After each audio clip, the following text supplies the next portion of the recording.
Hello, this is Shay from Fool on a Journey, and I'm doing my own personal brand of collection video, which I'm calling my Parade of Fools. And I'm kind of just going to talk you through how I ended up with all the decks that I have. Not so much going into, the decks themselves, but just sort of how they ended up with me. So first off, this is my Rider-Waite-Smith that came to me as I was wandering around Books A Million during my break from my first job at a movie theater.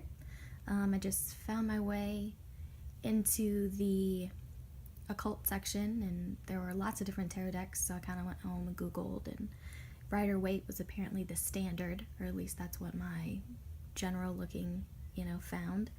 And I found the story of the Fool's Journey, and it was illustrated. It was almost like they'd created a storybook of the Fool's Journey using the majors from the Rider-Waite-Smith, and I thought that was so cool. I loved it, so I just went back, bought it the next day, and that was the beginning. The next deck I got was actually an accident. I purchased a book. It was just called Tarot by Jonathan D., which is really just a companion book to this deck, which I didn't know at the time. I thought it was just sort of another look at the tarot. I was really looking for the book, not the deck, and it came with the book and the deck. So, awesome surprise. When I was looking to expand my collection, I was kind of thinking, what is magical to me? What do I feel? What gives me that sense of real magic? And I've always just been really connected to this sort of ancient Egyptian tradition of real ritual magic. I just have a real connection to ancient Egyptian anyways. Just the idea, there was power in their writing, and there was power in all of their prayers, and everything that they did was with, magic and intention, and so I was just really fascinated. So in looking for an Egyptian deck, this is just the Lo Scarabeo. It's the easiest one to find. It was actually pretty cheap. So when I was looking for an Egyptian deck, this one just came to me. As I kept sort of looking through, Egyptian decks and, sort of via Google, you can tell from looking at that one to this one that a lot of these cards are similar. But this deck is actually something a little bit different. It was published as the Ancient Egyptian Tarot by US Games in 1980. But it was actually, I believe the name of the creator was Count Saint Germain. Obviously that's probably pronounced more French, I believe. And it was depicted in his book, Practical Astrology, which I do have a copy of. And it was just sort of like an older, more well-studied version of that Lo Scarabeo deck. I liked the idea that it was so sort of antique, and I actually liked the presentation, on that sort of, I don't know if the color really shows on the camera, but it looks really gold, and it looks like everything is sort of like drawn on, the walls of the pyramids is what it makes me think of. So it kind of just puts me in that mindset of really ancient magic. So I had a couple of impulse buys next. This is the, I believe it's pronounced Langustl. I'm sorry, it's a German deck. It was an impulse buy because of the color. This is just the Fool, but the entire deck is so full of color, and it keeps all of the standard symbolism. And at the time, I was still very new, so I needed, the things that would clue you in to, hey, this is the Fool, or hey, this is whatever card this is. And I just loved the color. It just seemed like a more vibrant feeling, but with still all of the same standard, all the standard visuals, but with this new, bright, vibrant energy. So I found it on eBay. It was total impulsive. I loved it, bought it. This one was also an impulse buy. but I can explain it a little bit better. This is the Book of Azathoth Tarot, which is inspired by H.P. Lovecraft. I'm a huge reader, and I love H.P. Lovecraft, and I really like anything sort of creepy. All my favorite books have some sort of, kind of dark, creepy element to them. And so when I realized it was H.P. Lovecraft, I was not looking for a tarot deck, but I saw it and had to have it. And once I kind of got my hands on it, this whole deck has everything of a little bit. It's standard, mostly. It's standard plus is almost what you'd call it, because like you've got astrology symbols here, you've got the Hebrew letter associated there, there's, what else? There's just a lot going on. And then even though this is totally standard, the Fool, he's on a cliff, there's the dog, there's his bag, he even has the rose, there are tentacles wrapping around his leg. What does that mean? How does that color your feelings on the Fool? And it's just all the cards have this one sort of dire, creepy little thing like that where it's like, oh man, and it's like he's walking over bones. I don't know if you can really see that clearly in this video, but there are like decayed bones all around him. How foolish do you have to be to walk towards a cliff that's covered in skeletons? So that really kind of sparked my intent on finding other decks that took the standard and really did something different. Did something a little bit creepy, just because it makes me think. That was kind of what inspired me.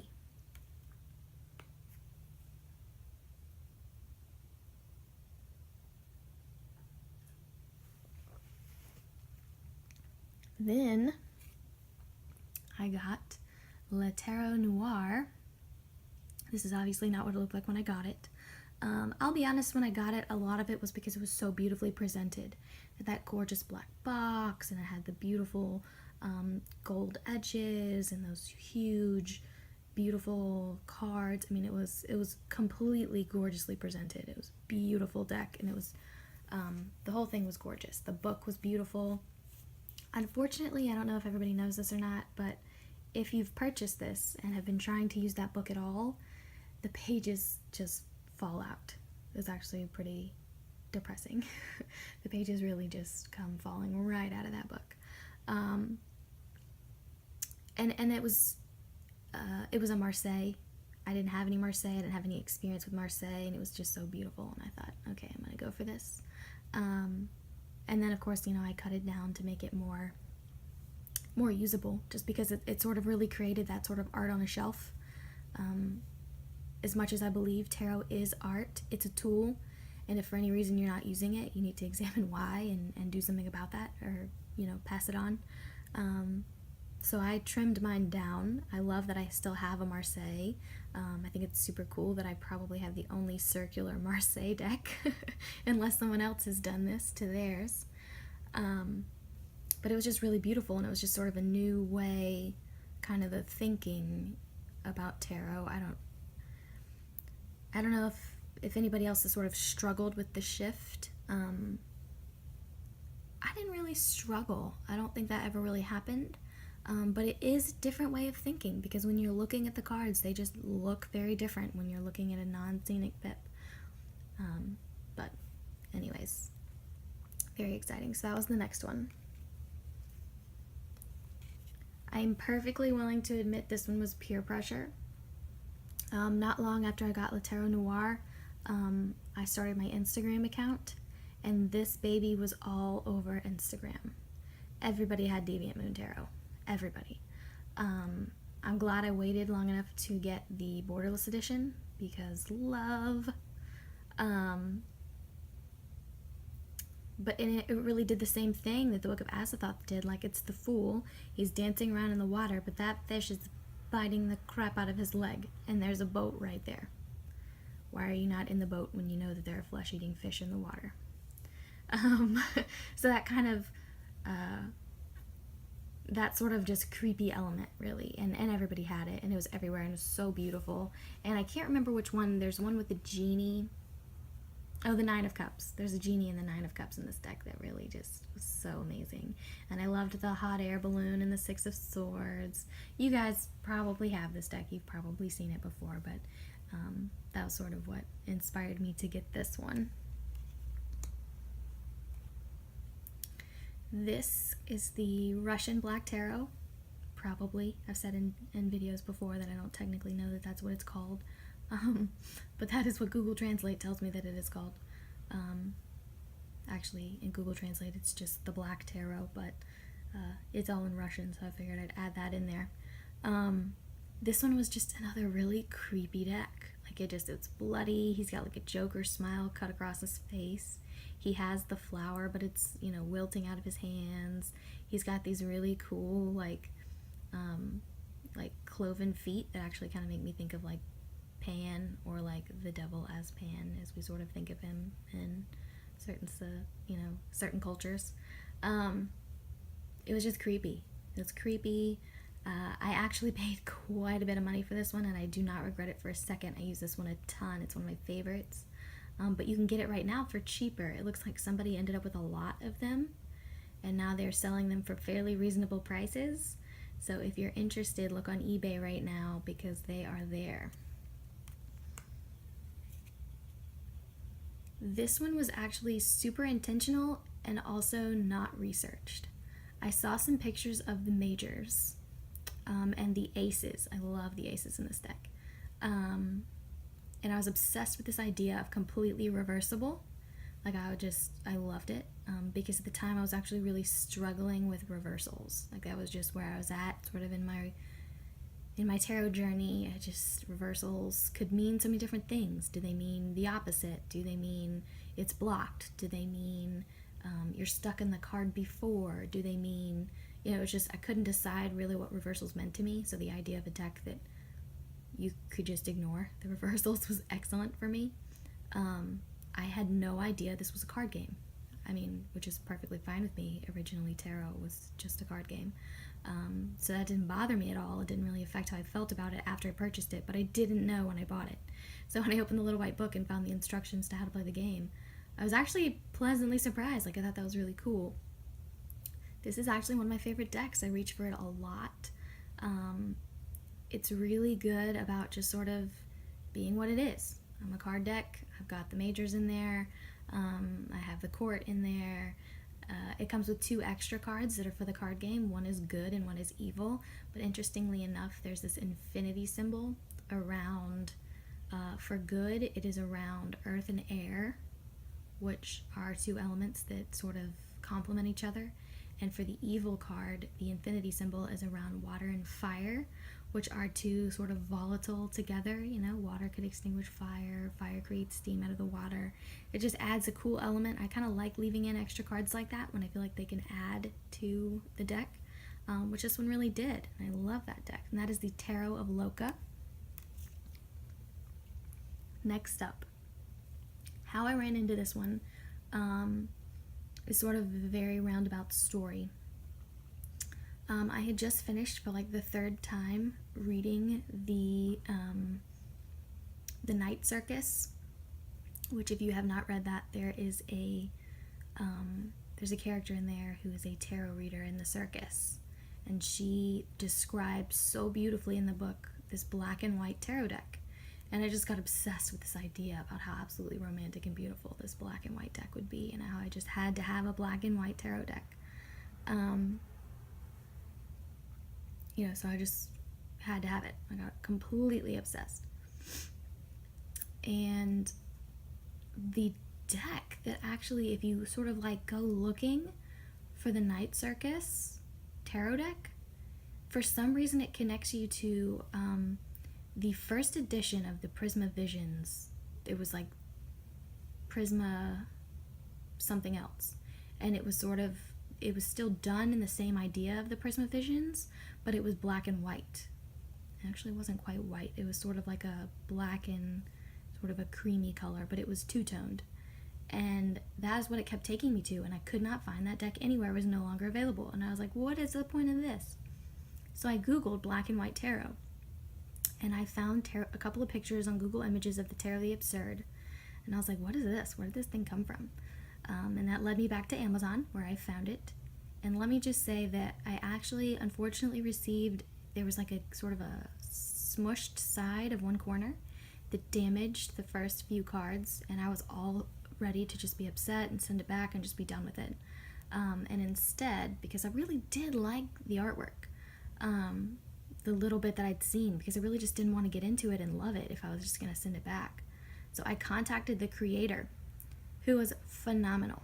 She immediately sent me a whole new set of majors, even though I told her it was just some of the majors. She didn't even ask which ones. She sent me a whole new set of majors, told me that she really hoped that I loved it, that she had always planned on finishing the guidebook, but she gave me directions to her blog, where she had sort of been, you know, editing notes for her blog, or for what would eventually be a companion book.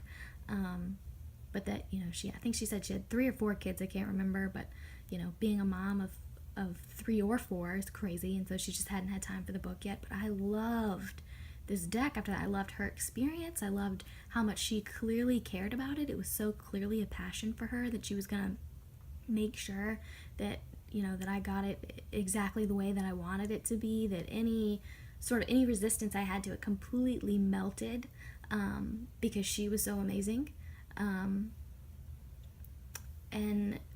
And now I just really love the deck. And so yes, I found it because I was looking for a Night Circus deck. But this deck really is so cool.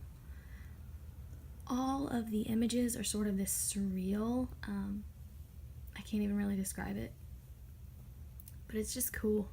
It's a really cool deck. It gives really cool feelings. I've only used it to read for other people maybe twice, but the reaction from other people has been so good. They're like, whoa, that's cool. So I really need to use it, you know, with other people. But it was such an incredible experience, and if you're interested in this deck at all, please do, because the creator is amazing. And look at that gorgeous back. Do you see the door? The idea that tarot is opening the door for you. Oh man, obsessed.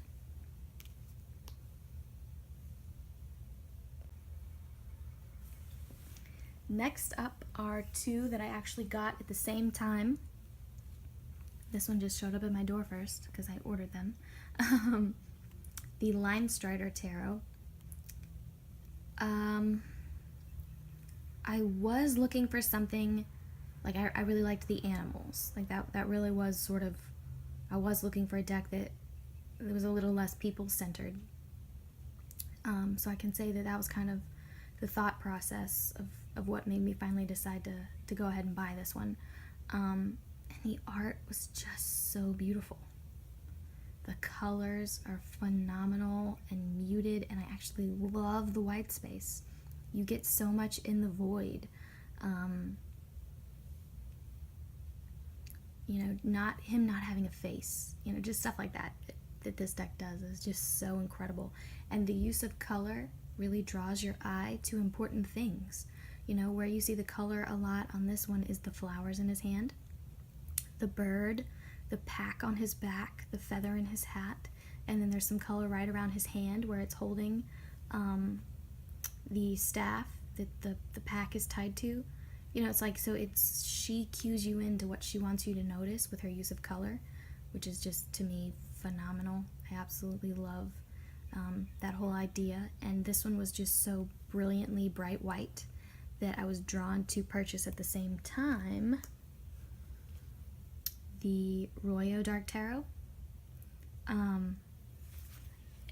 It just had this really cool, it was dark and beautiful. The art is stunning in this deck.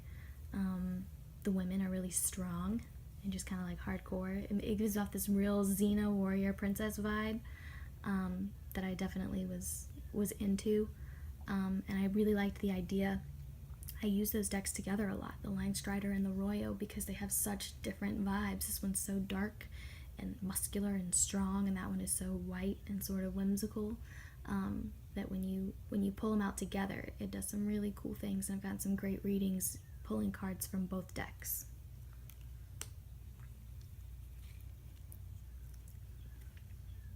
This deck, I can't really remember what it was that finally made me decide to buy it. I kind of had it and I had like kind of a wish list of decks going on my Amazon account. And it was photography, and I did not have a photography deck. And I didn't really love it. I loved the muted colors. I loved the use of just the one color per card. In the Fool, it's the sun. So it was like it had some cool things going, but I was just kind of on the edge. And I honestly can't remember what it was that finally made me go for it. But when I got it and read the guidebook and realized that all the pictures were of her or her husband, I believe they're married, but it's the people, and they were putting themselves in the card, and she started as a project to get to learn tarot, that really started me thinking about me being in the card more, not just sort of just interacting with the people in the card, but actually being, what's it feel like to be the Fool? What's it feel like to be, the character in the card? And she kind of really helps that. Some people kind of complain because it's like you can tell it's her in all of them, but that actually kind of helps for me, because it's like it should be me in all of them. Like that kind of, it sort of led me to that way of thinking, like I should be putting myself in all of these places. And it kind of helps that it's her face, so it's not a different face I'm trying to jump into, a different person I'm trying to be in every card. So I actually connected really, really well with it. And it ended up being great. This is the Silver Era Tarot.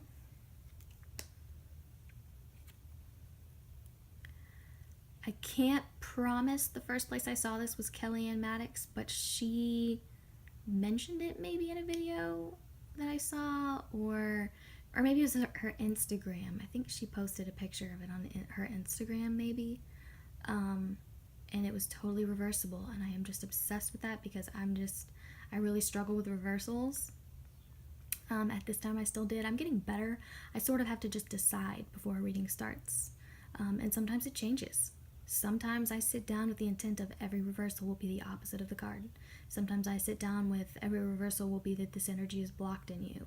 So I just really have to decide before every reading, but it's still not something that feels comfortable. I dread a little bit flipping cards upside down. So when I saw this was a completely reversible deck, and look at the gorgeous color and the incredible art, I had to have it. So there was like no hesitation. I saw it, I went and found it, I purchased immediately. I sort of started watching a few more videos at this point, sort of in my tarot journey, that were a little more towards Cartomancy, that were more about, really truly reading with decks of cards.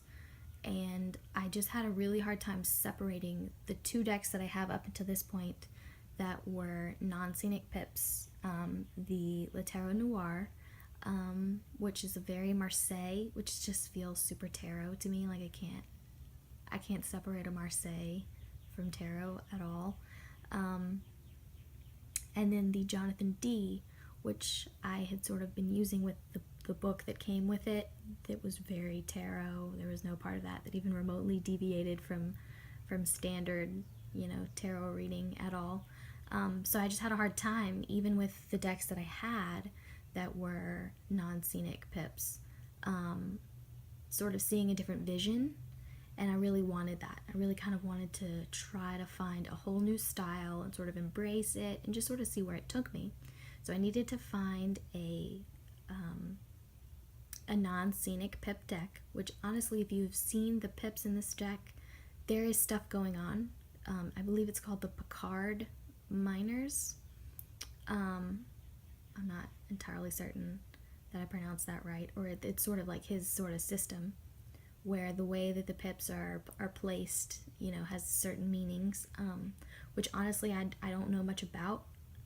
Kelly from The Truth and Story has a really cool video on it, but I didn't even see that until months after I purchased this deck, with the intent sort of reading it more of Cartomancy plus the majors. And so this was kind of the deck that I was drawn to. And when you're looking for non-scenic pips, it just doesn't mean boring to me. Like, it means I want something non-scenic, but it needs to be beautiful, because I'm so in love with the art of tarot. And look at this art. I mean, look at the colors. The whole deck is this vibrant and this beautiful, even the pips. So that was the one that I found, and it just fit exactly what I was looking for, and I love it. I really hemmed and hawed before I finally bit the bullet and bought this deck. I actually really don't like that it's called the Raven's Prophecy. I did not like the orange borders. I hated the backs, which are even worse now because I have trimmed, so I've like cut off half the pentacle and you can only see the orange border a little bit. But I love the guidebook. I love all of the cards. This is such a phenomenal deep deck. This deck is very, very good. And I almost feel like the way that it was presented and the way that,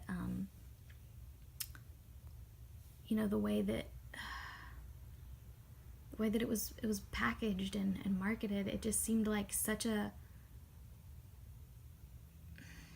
I just felt like it wasn't taking itself seriously. And this is such a phenomenal deck that gives me such good readings, and I really truly wish that it would be republished with, I guess you could still call it the Raven's Prophecy if it was just packaged in a way that took itself more seriously. Because that's honestly what I held off on. Like, this is a deck that was in my sort of, wish list for so long, and I was just not going to buy it, and I was not going to buy it because it just, all those orange borders, and it just seemed so much like a joke. Like, it seemed like a Halloween prop. Like, you were pretending to be a tarot reader for Halloween, so you need a nice cheap deck, and oh, look at these cool orange borders.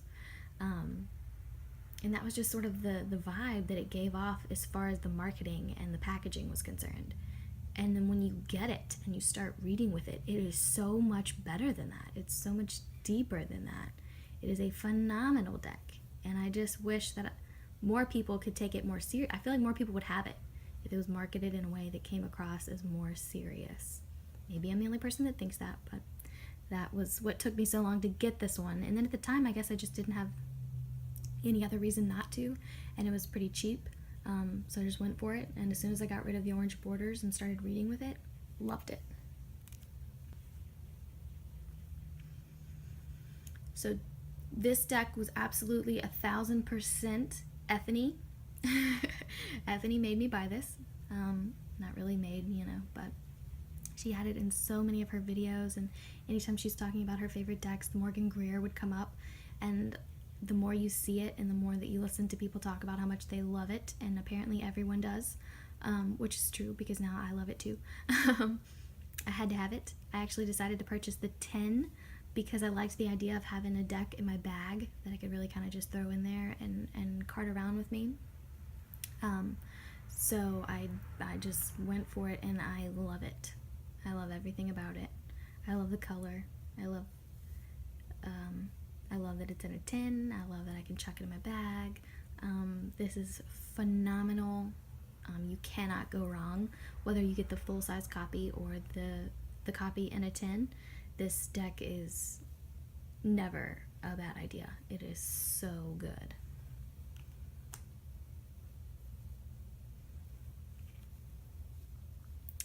This is another one that I would like to blame wholeheartedly on YouTube. Elle from Sacred Seed talks all the time about this deck being just like the best thing that ever happened and how she's totally obsessed with it. I actually struggled a little bit with this one at first. Elle talked about it all the time, so I did some looking. I saw a bunch of the cards. I really love the artwork. The artwork is just phenomenally beautiful. There is no regret there. When you're flipping through the deck and you're looking at the cards, you can't regret it. It's gorgeous. But I actually struggled a little bit, in putting it together in a reading. I could do one-card draws that were very deep and very beautiful, but when I would sort of use it as a broad reading, it's almost like there's so much going on in each card that it took me a while, and honestly still takes me a little bit to really focus it down to something a little bit more manageable, because there's just so much. And the guidebook is phenomenal, which actually is probably why I look at it as something that there's just so much of. But it worked out. I don't regret it at all. I still, if I'm doing a bigger reading or a bigger spread, I won't grab this one. To me, this deck really works better for 1 to 3 card, draws. But it is gorgeous. And that is the Marielle Tarot.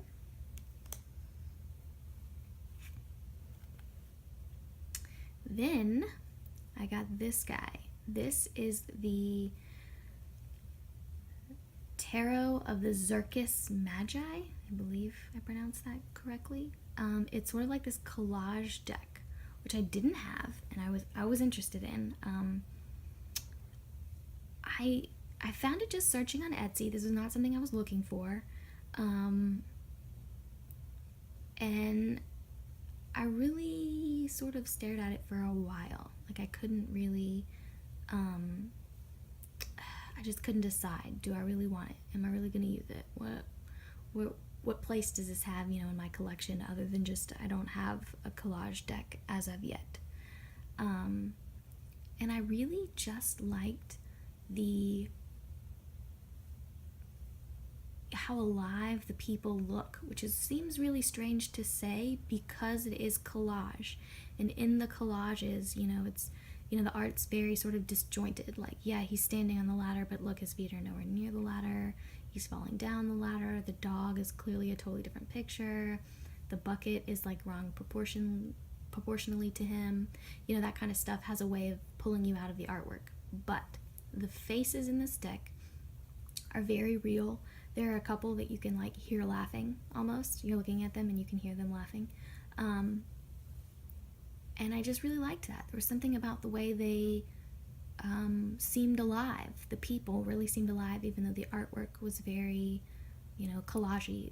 There's no part of it that's trying to not be a collage. That really sort of spoke to me, and I decided I would go for it. And then when I purchased it, I could not regret that decision at all, because the knights in this deck, for some reason, I don't know if it's something he did intentionally or if it's just, I don't know if it just happened that way, the knights in this deck are women. And I love that. To me, the way that I read, knights are very much the action, the get shit done people. Whether it's that you need to get shit done or you need to follow somebody who's getting shit done or whatever. Those are the knights for me. And it's always a man. And there's always knights are always men, and just in this deck, once I got it and the knights were women, I was like, oh, hell yes. You're excellent. You were a very good decision.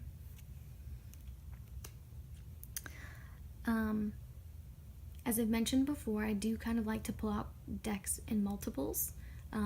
So it's, I pull out 2 decks at a time. So I had this one Zirkus deck. So I probably wouldn't have bought this one if I had not decided I needed the Zirkus Magi. And this had been in my wish list. This is the Tarot of the Sweet Twilight. And it's got this really cool, like, Tim Burton kind of thing going on. And it's sort of got the circus vibe. I use it a lot, actually. It's very good for larger spreads. The cards interact really well with each other. It's something, like, I was a little bit hesitant at first when I got it. It took me a little bit to decide I really needed to trim it and give it another go. And it works really well for big spreads, but it almost comes across as really simple. It's almost like sweet. The sweet in the Sweet Twilight comes across as the simple tarot. Like, it comes across as very, even though it's got this whole nother look, the fool's on strings here, it's a cat instead of a dog, it's, even though it's sort of doing that, it's got all your typical, cues that you expect from each card, and it comes across just nice and sweet and simple. I don't really know what happened to this deck on social media, because you saw it all the time. It was everywhere, everyone had it, and then slowly it kind of just disappeared. And I don't know if it's that everybody bought it and then didn't like it, or if they're just not talking about it anymore because there's another hot deck to talk about. But I am kind of curious, everybody got it, but then it disappeared. Are we still using it? I definitely am.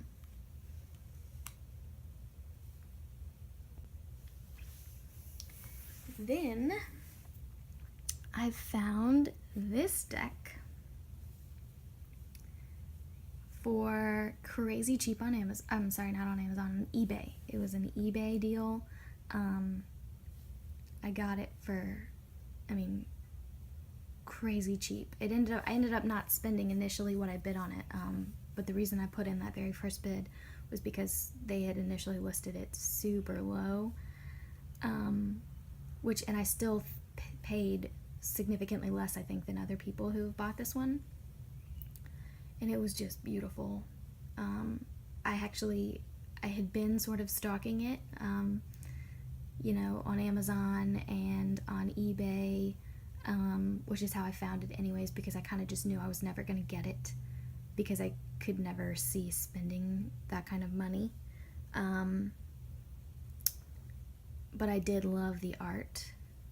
I think what I remember really being what made me truly want the deck was the magician standing in front of the moon with a little puppet in his hand. It was so magical. I mean, that truly takes the magic of magician, literally, to me. And the car. I love the car as a chariot. To me, that is tarot for now. Like, in this generation, in this lifetime, we are not charioteers. We're drivers. And you want to talk about going somewhere and being victorious and getting where you're going, you get in a car. I mean, that just makes sense to me in every way. So that was kind of what made me really love the Prisma Visions Tarot, and I kind of just accepted because of price. It would sadly never be mine, and then I found it for crazy cheap. Like I said, I think the original listing was for like $15. I guess they probably knew the people were going to bid on it and it was going to go way up, or maybe they had like a minimum that if it didn't make at least this, it wouldn't sell. I don't really know, but when you see $15 on the Prisma Visions, clearly you bid. So that's how I ended up with that one. I don't know if you can see this super well. You can see it a little better if I hold it in front of the cards. This is the Transparent Tarot, which you just really can't see much of. I'll keep it where you can kind of see it. Just a butterfly for the Fool. This to me is the most inventive, incredible new moment in tarot that I've ever seen.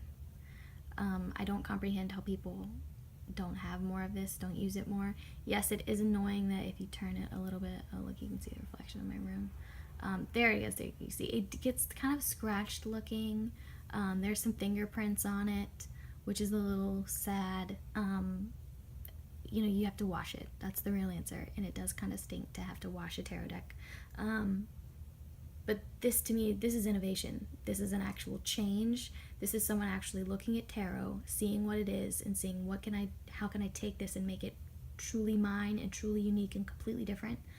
And I think that Emily Carding really did that with this deck. This is absolutely phenomenal. I have this, and I have the Transparent Oracle, which I will be honest, I do resist using as much as I would if I didn't know every time I used it that I was going to feel compelled to clean it. Which means I don't clean it every single time, but the more I use it, the more I think, oh man, I got to get this out and clean this again.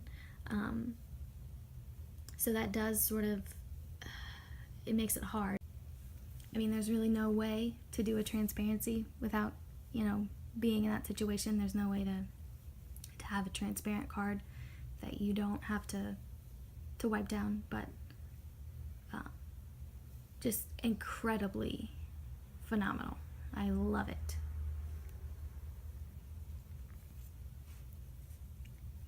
This deck was definitely not an impulse buy, because I spent a lot of time looking at images and watching reviews and listening to people talk about it. And it was, I'll be real honest, the more people talked about it, because I thought it was so beautiful. Every time I saw a card, I loved it. Particularly the Devil, the mirror and the Devil. I know I've talked about that before. I was obsessed, but it was very expensive. It was very expensive, and I had to ship it here. And it was like $20 just for shipping. It was rough. And so I was really putting it off, but it was like every review that I watched, people did not like it. the initial reaction, because I mean it had come out fairly recently. It was only about 3 months old when I finally bought it, but all the initial reactions were bad.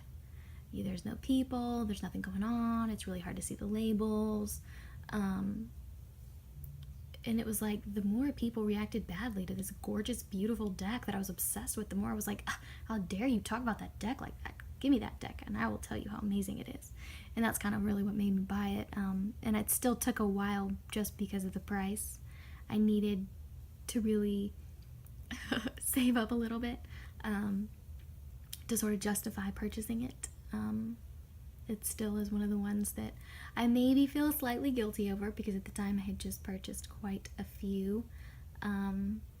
The transparent and the Prisma had like just come, and I did not need a new deck, and then suddenly it was like, how dare you people talk about this gorgeous, amazing piece of art like this? I will have it. But I love it. I love that there are not people in it. I love that you are the people in this deck. That's really what it makes me think of. It's kind of like going back to that silver era where it was easy for me to put myself in the cards because it was the same person over and over. How easy is it to stand in a card where there are no people? It's just the setting. You get to walk into the setting of the card, and it's just you. How do you feel? What do you think? What do you see? It was just incredible. So I just had to have that one. It really was a true sense of like me needing to tell people they were wrong. Whoopsie. I probably shouldn't say that, but that was really what it was. The more bad reviews I saw on this deck, the more I had to have it so I could tell people that they were wrong and this deck was amazing, and we needed more like this out there.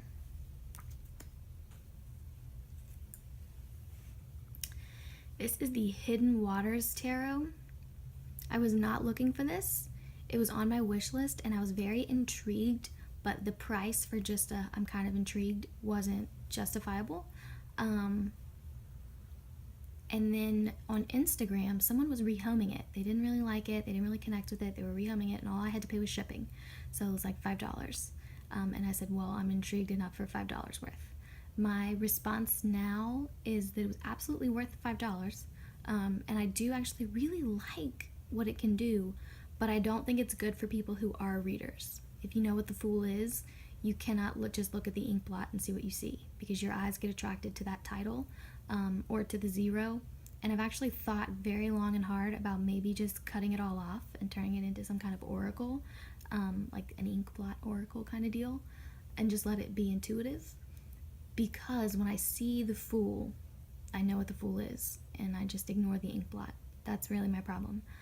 But I've used it to read for other people who do not know what tarot is, and they love it. They think it's great, and I love listening to what they think, about what they see.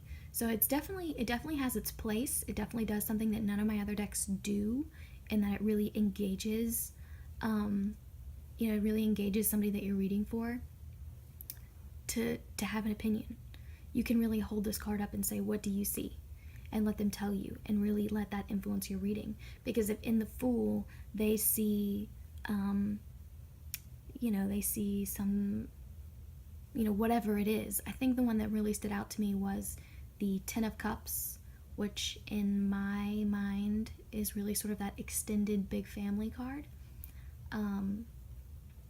My husband saw a monkey with laser eyes, and it was scary. So it sort of colored that reading in that, okay, so he's afraid of extended family. And that kind of became a part of that reading. And it can do that for other people. But if the person you're reading for knows what the Fool is, they really disregard the inkblot and just tell you what they think the Fool is. So it's good and it's bad.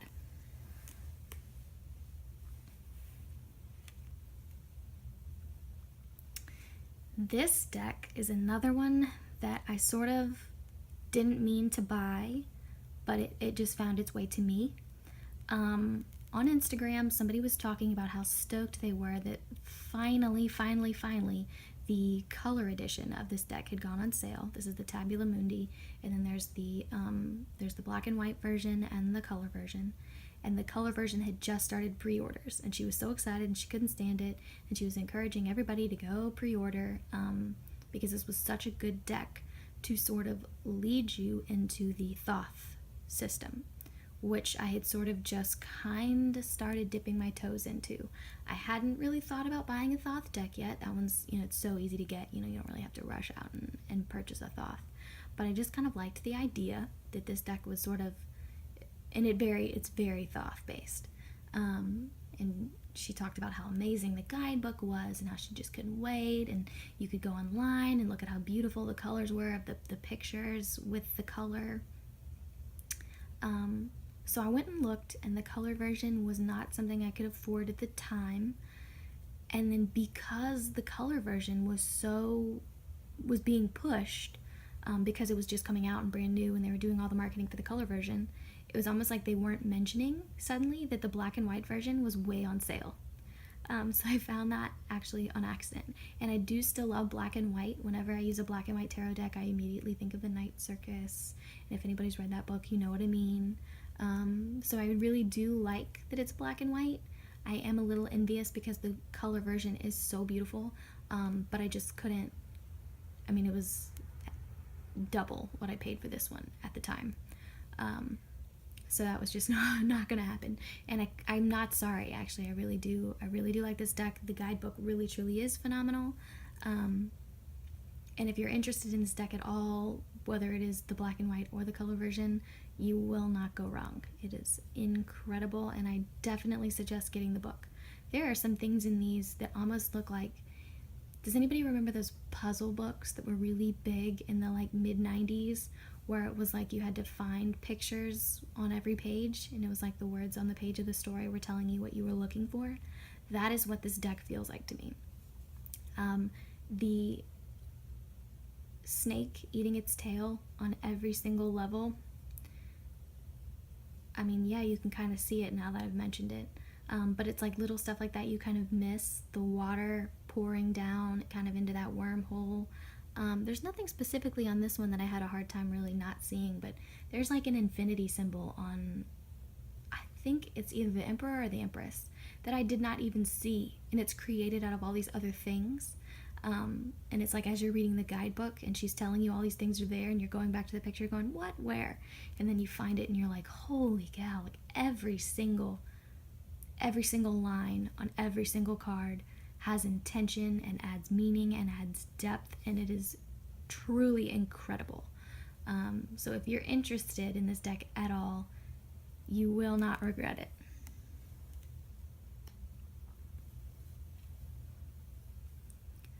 I am perfectly willing to admit this was an impulse. This one and the next one, which is the Shadowscapes, I purchased them together from Amazon. I just wanted to see them better. So many people kept posting pictures of them and talking about them, and everybody kind of had like an opinion on the Paulina Tarot. This is the Paulina Tarot. And the Shadowscapes Tarot, everybody kind of had their own sort of opinion on that. And it was like, I didn't have an opinion because I just couldn't really see them, and they were cheap enough, mass market. I figured, you know what, let's go for it. So I did. I will say the Paulina Tarot is actually surprisingly dark for me. I don't know if anyone else has gotten that experience. The readings that I get from it are quite dark. The colors are actually very kind of dark and muted, and it really creates this almost creepy vibe. It really almost kind of gives me that sort of like, I don't know, I haven't watched him forever, so I don't know if I can cite anything specifically, but if anybody remembers watching Coraline and thinking when she's in the little magical dream world that everything is great, and you're slowly watching it go creepy, like the button eyes suddenly, and just like the zippered mouths suddenly, and it just sort of like, it started off as this dream, and then it started slowly, one step at a time, creeping into nightmare. This is clearly not a nightmare deck. It is still beautiful and whimsical, but it's like it's falling towards creepy, is really the vibe I get from this, which is really strange. This really is one I don't reach for. I kind of have to say, hey, you haven't used that in a while, you should check that out and see, what you think. But it definitely does something that no other deck does, in that it really kind of tricks you. Like, it looks super happy, but then it reads kind of dark. So like I said, I purchased this one with the Paulina Tarot. I feel like this deck doesn't need to be said much about. It's absolutely gorgeous. If you can read the Rider-Waite, you can immediately pick this up and read it like a charm. This is a phenomenal deck. The guidebook, yes, it mentions the artist and creator of the deck's name and Barbara Moore, who helped write the guidebook, which, you know, any guidebook that she gets her hands on is incredible. There's just not much to say. It was something that everybody kind of had. I wanted an opinion. I do reach for it now. It is something that I enjoy. But it really is just like the dreamy Rider-Waite. If you can read Rider-Waite, it's like this is the dreamland version of Rider-Waite. Then I went on my deck buying ban, and I was not supposed to purchase any more decks for the entire 27th year of my life. That failed because, again on Instagram, someone posted that they were rehoming this. They just wanted a little bit more than shipping because this was a pricier deck at the time, and I really did love it. I loved the whole idea that she really just got inspired and sat down and drew it all really fast and colored it. I can't remember if it was painted or if she drew and then colored. I really can't remember, but just that it was all a fury. She was inspired and she had to get it on paper really quick. And this is Emily carding again, and I did love the transparent tarot, so of course I wanted it. So somebody was sort of rehoming / reselling for very, very cheap. I want to say I paid $10 for this deck. So I mean, of course it was worth $10, so I let that sort of break my deck buying ban. And this is the Tarot of the She. And I did not have anything that really was a fairy tarot. I think some people kind of get the idea maybe that the Shadowscapes kind of is a fairy tarot. But honestly, when I read Shadowscapes, I don't even see if they're elves or fairies because it just is so Rider-Waite. And this is so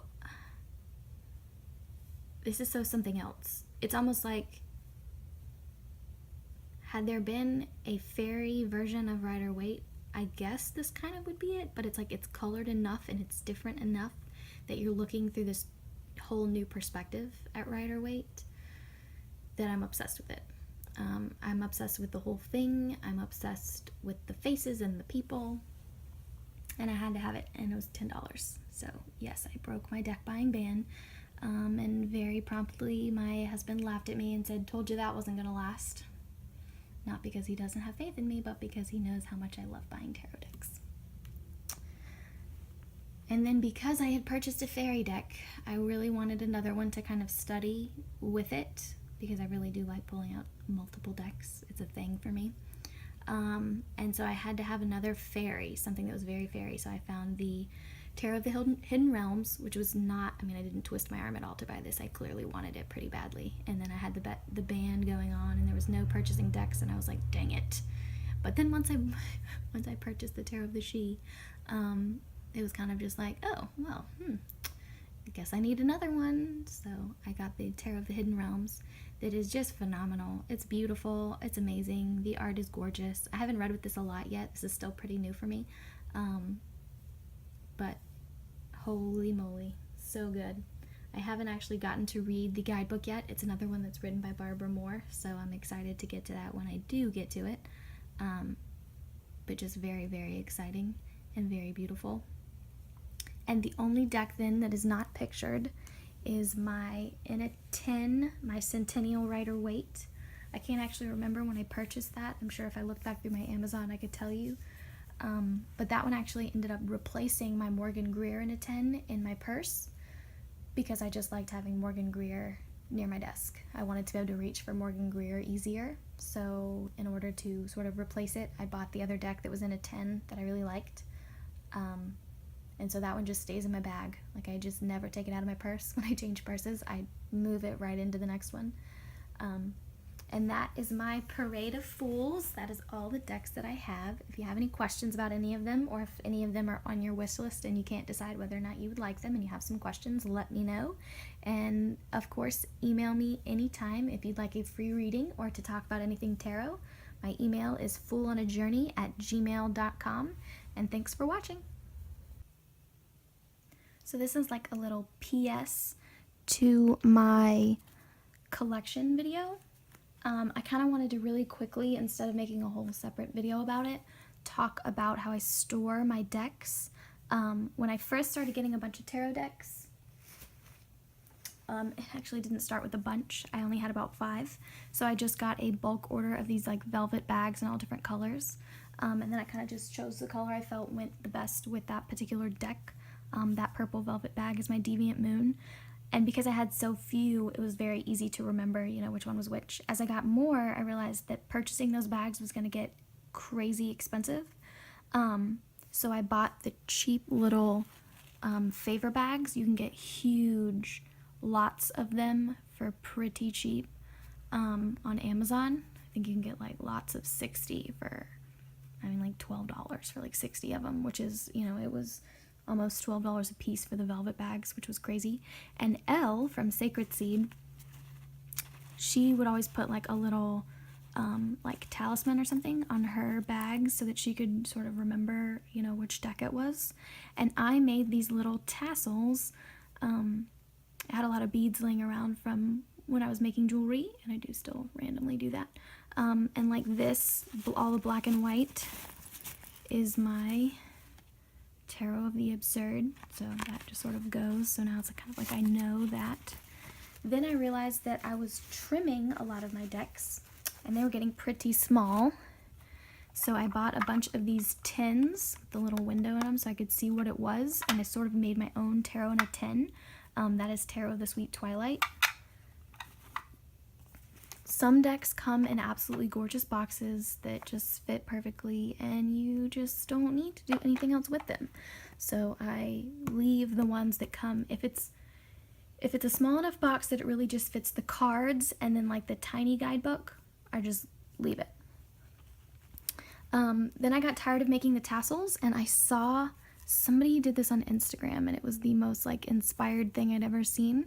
They got the little letters. So this is my Tarot of the She. And they would just tie them onto the strings of the bag so you can see the name, which is freaking genius. So that's just a little bit. I keep all my decks in either a bag or a tin or the box that it came in, and then I just have a little something on them to sort of remind me which bag is which deck.